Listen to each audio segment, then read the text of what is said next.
Os neodarwinistas tentam explicar tudo com a ideia de adaptação, mas hoje sabemos que não é assim. A literatura neodarwinista é totalmente desprovida de senso crítico. Eles dão respostas não plausíveis e toda a teoria desmorona. Soa o alarme se alguém mexe com o darwinismo. Os organismos evoluem, mas a teoria de Darwin não é nada coerente.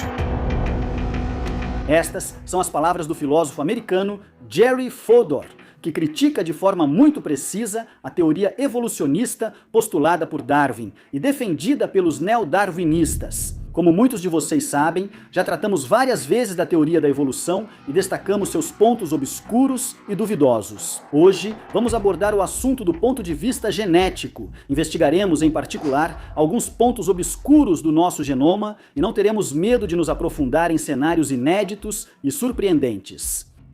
O DNA, o manual de instruções que torna o homem diferente de qualquer outra espécie presente na Terra, esconde algo misterioso, algo que pode revelar uma origem diferente de tudo o que pensávamos conhecer.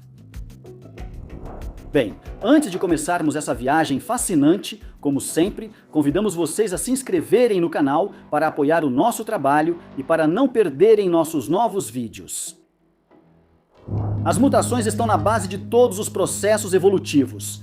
O DNA em nossas células, de fato, sofre mutações o tempo todo. Esse é um processo fisiológico normal, devido à taxa de erro que ocorre durante as cópias que as enzimas fazem nas fases de duplicação do DNA. Estima-se que todos os dias, milhares de nossas células sofram mutações de forma espontânea. Obviamente, a essas mutações devem ser somadas todas aquelas que ocorrem quando estamos expostos a agentes mutagênicos, como, por exemplo, os raios UV.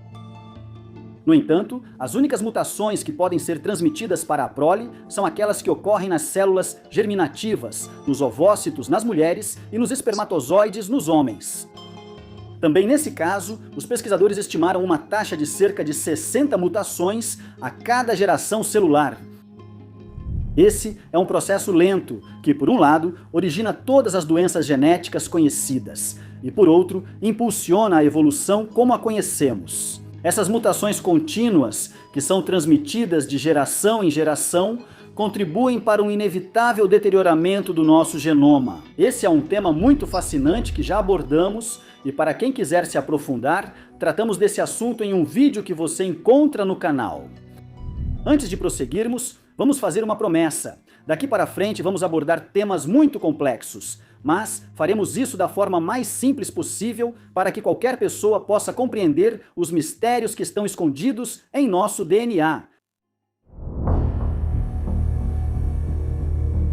Seguindo essa promessa, imagine nosso genoma como uma enciclopédia com 23 volumes diferentes.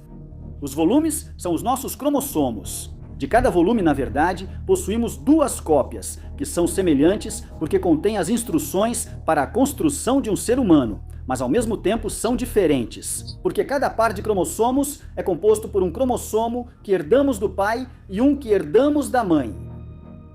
Cada célula do nosso corpo tem potencialmente à disposição toda essa série de informações, mas, na verdade, consegue ler apenas uma pequena parte, de acordo com sua especialização. Uma célula cardíaca e um neurônio, por exemplo, leem apenas alguns livros da nossa enciclopédia, especificamente aqueles que estão relacionados ao seu funcionamento.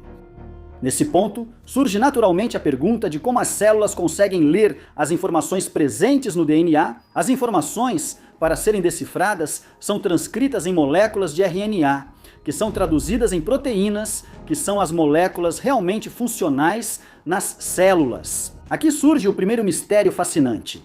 Nosso DNA é composto por segmentos de DNA, os genes. Esses podem ser genes codificantes, no sentido de que contêm as instruções para a síntese de proteínas, ou genes não codificantes, que por sua vez não possuem essa propriedade. Até algum tempo atrás, os cientistas acreditavam que os únicos genes dignos de serem considerados eram os codificantes, ou seja, aqueles cujo conteúdo pode ser transcrito em moléculas de RNA mensageiro e depois em proteínas. No entanto, havia um fato curioso que eles ainda desconheciam. Os segmentos de DNA codificante que compõem os volumes da nossa enciclopédia representam apenas 2% de todo o DNA. E nesse ponto, era legítimo perguntar para que servia os 98% restantes do nosso genoma. No início, acreditava-se que isso não tinha importância específica, sendo apenas resultado e prova dos descartes dos processos evolutivos. E assim foi chamado de DNA lixo, justamente para indicar sua natureza pouco relevante. Mas essa classificação, no entanto, teve vida curta. Com surpresa, os pesquisadores descobriram que seres simples, como por exemplo o Caenorhabditis elegans, um pequeno verme de poucos milímetros que vive na lama, na verdade possuía uma quantidade maior de DNA codificante do que a de um ser humano. Como era possível, então, que um ser tão simples e elementar tivesse mais genes codificantes do que um ser complexo como o homem? Claramente, algo estava errado. Nessa análise, só em um segundo momento é que se compreenderia que o papel do DNA lixo é muito mais importante do que se pensava inicialmente. Mesmo que alguns aspectos ainda hoje pareçam misteriosos e talvez possam ser a chave para explicar o mistério do homem. Mas vamos deixar esse conceito de lado por um momento, vamos retomá-lo mais adiante. Agora que entendemos como o DNA é estruturado, podemos analisar uma primeira anomalia presente em nosso percurso evolutivo. Atualmente, já sequenciamos o genoma de 2 de nossos primos distantes, especificamente do homem de Neandertal e do homem de Denisova. Infelizmente, a qualidade do material genético não permite uma comparação precisa com o humano. A única maneira de tentar fazer um estudo comparativo é, portanto, analisar o DNA de nossos parentes distantes ainda vivos, os chimpanzés. Comparando os 2 genomas, foi observado que eles diferem em 5%. Seria, portanto, uma pequena porcentagem que nos diferencia de forma tão significativa dos macacos. Como dissemos no início do vídeo, o DNA humano é composto por 23 pares de cromossomos. 46 no total, enquanto o dos chimpanzés é formado por 24 pares, 48 no total. Especificamente, os pesquisadores destacaram que nos macacos, o par de cromossomos 2A e 2B no homem se fundiram, dando origem ao cromossomo 2. Essa fusão recebe o nome de translocação robertsoniana. No homem, observamos esse tipo de evento quando o cromossomo 14 e o 21 se unem, como acontece nos indivíduos que são afetados pela síndrome de Down. Porque os indivíduos em questão possuem 2 cópias normais do cromossomo 21 e uma cópia extra, ainda que parcial, adicional do mesmo cromossomo 21 ligada ao 14. Portanto, eles têm um cromossomo a mais. Se, portanto, trata-se de um evento raro, mas ainda assim possível, o que torna misteriosa essa fusão entre cromossomos que aconteceu milhões de anos atrás e fez com que os cromossomos 2A e 2B se unissem. A resposta é simples. Os indivíduos aneuploides, ou seja, que possuem um ou mais cromossomos extras, sofrem de infertilidade. Para ser ainda mais explícito, a biologia molecular não permite gerar um novo indivíduo a partir da união de 2 gametas, espermatozoide e ovócito, que tenham um número diferente de cromossomos, pois considera esse evento um erro que não pode ser perpetuado. Então, para recapitular e esclarecer a situação, milhões de anos atrás, em um momento não bem identificado, um primata, em que havia ocorrido a fusão entre o cromossomo 2A e 2B em um único cromossomo. Incrivelmente encontrou outro indivíduo da mesma espécie, portador da mesma aneuploidia, e esses, ao se acasalarem, deram origem a uma nova espécie. Por que falamos de uma nova espécie? Porque, como dissemos anteriormente, a natureza não permite a união de 2 células germinativas que tenham um número diferente de cromossomos, pois reconhece essa ocorrência como um erro. Portanto, o nascituro gerado por 2 pais com um cromossomo a mais não poderá mais acasalar e gerar descendentes com todos aqueles indivíduos que têm um cromossomo a mais. É por esse motivo que um hominídeo da espécie Homo sapiens não pode gerar uma prole acasalando-se com outro primata. Embora isso tenha sido tentado no passado, em particular o cientista russo Ilya Ivanov tentou inseminar uma chimpanzé fêmea com sêmen humano, mas não obteve nenhum resultado. O que aconteceu milhões de anos atrás, em um lugar remoto da África, é, portanto, sem dúvida, um acontecimento muito raro. E justamente as baixíssimas probabilidades de que esse evento tenha acontecido e dado início à nossa espécie levantaram muitas dúvidas em vários pesquisadores. A isso deve-se acrescentar um outro detalhe: a análise do cromossomo em questão, submetido a análises precisas. Teria levantado ainda mais dúvidas e incertezas.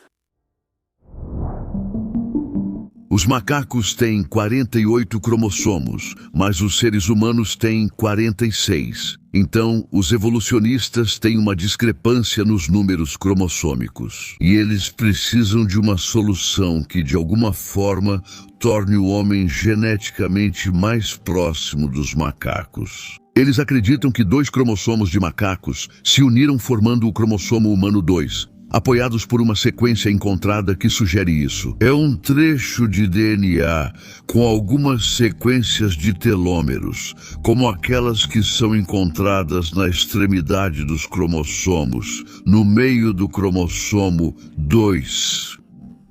Eles o chamaram de sítio de fusão. Em uma fusão cromossômica, deveriam existir 2 cicatrizes genéticas e deveria haver um centrômero fóssil além do sítio de fusão. Descobre-se que o chamado centrômero fóssil também está localizado no meio de um gene, um grande gene codificador de proteínas. Esse suposto fóssil tornaria impossível a formação de uma fusão, portanto, a fusão é refutada.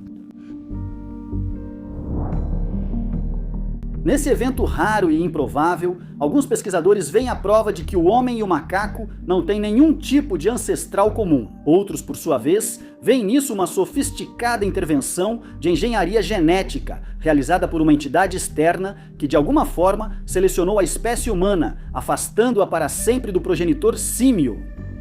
Certamente, caso se trate de um evento natural, estamos falando de algo extremamente raro e, de certa forma, bizarro. Bizarro porque todas as condições conhecidas de aneuploidia no ser humano raramente são compatíveis com a vida, e quando são, geram condições patológicas, como no caso da síndrome de Down.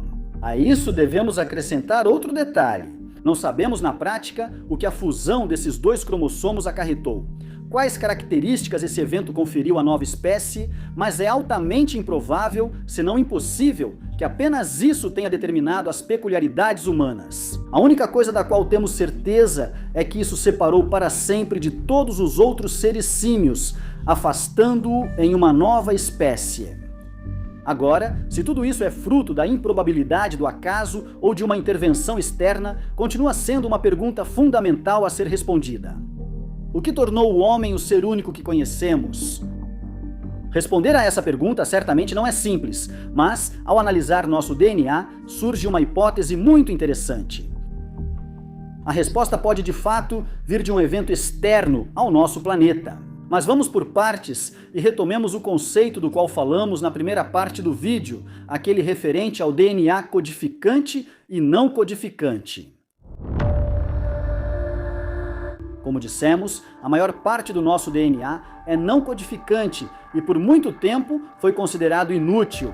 Mas justamente naquilo que era definido como DNA lixo, foram identificados genes especiais chamados jumping genes, ou genes saltadores, que apresentam características muito particulares. Essas sequências de DNA têm de fato a capacidade de se duplicar e se copiar em diferentes partes do genoma por meio de um mecanismo de retrotranscrição. Em poucas palavras, é como se dentro do DNA houvesse sequências enlouquecidas que, de vez em quando, decidem criar uma cópia de si mesmas nos pontos mais inesperados do genoma, modificando-o. Esses elementos retrotransponíveis são considerados os responsáveis por importantes reorganizações que o nosso genoma sofreu, assim como pela ampliação do DNA não codificante. Para simplificar, podemos dizer que esses elementos têm a incrível capacidade de moldar o nosso DNA, fazendo surgir novos genes a partir de sequências de DNA inutilizadas.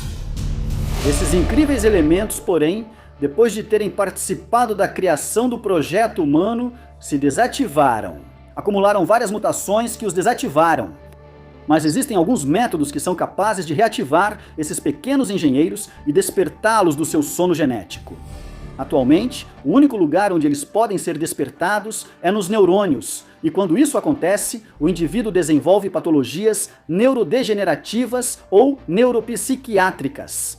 Mas, a partir de estudos feitos em roedores, foi observado que a reativação desses elementos retrotransponíveis também pode trazer benefícios ou peculiaridades específicas, como, por exemplo, a formação da memória de longo prazo. Os estímulos capazes de reativá-los parecem ser o estresse ambiental, altas temperaturas e radiações ionizantes.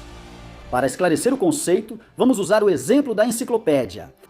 E vamos fingir que o nosso DNA codificante seja todo o texto presente nos tomos que compõem os nossos volumes. E que o nosso DNA não codificante sejam bilhões de palavras aparentemente sem sentido. Esses genes especiais têm a capacidade de pegar as palavras individuais e inseri-las dentro das frases que estão nos volumes da nossa enciclopédia, de modo que elas adquiram novos significados. Ao considerar que eventos externos podem influenciar o comportamento desses genes, surgem várias especulações e teorias fascinantes. É, portanto, possível que a nossa evolução tenha sido de alguma forma guiada por eventos dos quais, no momento, não temos conhecimento. 2 milhões de anos atrás, época em que ocorreu uma suposta diversificação entre os hominídeos relativamente perto do nosso planeta, houve a explosão de uma estrela que inundou a Terra com radiações. É, portanto, possível que essas radiações tenham influenciado a nossa evolução. E se, de alguma forma, esse evento deu um impulso à história do homem, desencadeando aquelas mudanças em nosso DNA que deram origem às peculiaridades que distinguem a nossa espécie, por que isso não influenciou todos os outros seres vivos presentes na Terra? Os saltos de espécie, o mistério do Cambriano e o súbito florescimento de inúmeras formas de vida, as anomalias evolutivas que encontramos nas pesquisas, tudo isso pode ter sido desencadeado por um evento externo que deu o impulso para que tudo isso acontecesse. São todas perguntas fascinantes, ainda mais porque hoje descobrimos outro aspecto que revolucionou nossa compreensão do DNA. Como dissemos, o DNA codificante que transcreve as informações funciona assim. Os genes codificam o DNA em RNA e este é então transformado em proteínas. Bem, pensava-se que essa era a única maneira de criar informações e que era uma etapa obrigatória, tanto que recebeu o nome de dogma central da biologia molecular. Mas, na verdade, descobrimos que as coisas não são bem assim. O processo inverso também pode acontecer, ou seja, cadeias de RNA podem, por sua vez, se transformar em DNA. Esse axioma é muito importante porque é uma das bases sobre as quais toda a teoria evolutiva se fundamenta. Durante a transcrição do material genético, um evento aleatório gera uma mutação, que pode favorecer a evolução ao determinar uma característica. Mas se temos eventos de transcrição reversa, ou seja, moléculas de RNA que se transformam em DNA, isso significa que nem todas as mudanças genéticas ocorrem por mutações aleatórias, mas que essas podem ser geradas pelo próprio genoma. O genoma, portanto, é capaz de se modificar sozinho e dar origem a novas características. Se aceitarmos isso, caem todos os pressupostos sobre os quais se baseia a teoria evolucionista, e então deveríamos nos perguntar o que é o DNA. A resposta poderia ser que é um código, a matriz criadora de todas as formas de vida. Uma vasta enciclopédia que registra todas as formas de vida possíveis. Um código sujeito a mutações aleatórias, mas que ao mesmo tempo pode intervir em si mesmo. A impossível improbabilidade de todos aqueles eventos que marcam a evolução da vida. Eles não se tornariam menos improváveis se admitíssemos, só por um momento, que os elementos básicos que formam a vida seguiram um caminho predeterminado. E se aceitássemos tudo isso, o que seria então esse guia externo? É informação que viaja pelo universo em forma de energia? Informação que se originou com a própria origem do universo? No momento, só arranhamos a superfície de um mistério que envolve não apenas a origem do homem, mas a própria vida. Dentro de nós pode estar escondida a resposta para todas as nossas perguntas. poderíamos finalmente explicar o enigma não só da nossa origem, mas da própria vida. Um enigma que parece, a cada dia, nos ligar ainda mais a algo alienígena, algo que permeia todo o universo. Essa é outra história para depois. Por agora, paramos aqui. Estamos realmente curiosos para saber essa opinião de vocês. Contem pra gente nos comentários o que vocês acham. E se vocês gostaram do vídeo, não se esqueçam de se inscrever no canal, porque o apoio de vocês é fundamental para nós. Até a próxima história!